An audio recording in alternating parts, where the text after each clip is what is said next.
Po të ndërruar shikues, ne ndodhemi këtu tek vendi i ngjarjes në Tetov, me sa shihet prokuroria publike dhe sektori për punë të brendshme në Tetov, pra policia e Tetovës po i marrin të gjithë masat e duhura.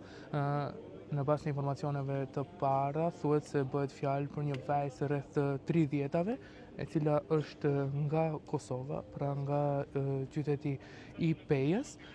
Vlen të theksoj që në bazë të informaciave që i kemi marrë këtu nga banorët, thuhet se disa herë e njëjta ka tentuar që t'i jap fund jetës së saj me metoda të ndryshme, me një person me të cilin thuhet se ka pasur kontakt, janë ndërgjuar disa herë, thuhet nga banorët edhe të bërtitura. Telefoni i saj për momentin është marrë për ekspertizë, ndërkaq dihet se cili ka qenë personi i fundit me të cilën ka pasur kontakt. Deri në informatat më të hollësishme do të presim që sektori për punë të brendshme në Tetov të dalë me detaje për ngjarjen e sonte. Kjo le të jetë pra edhe një thirrje për të gjithë ju të cilët shihni dikant në këtë gjendje, raportoni në organet e rendit, raportoni edhe në media, që të mos jetë vonë.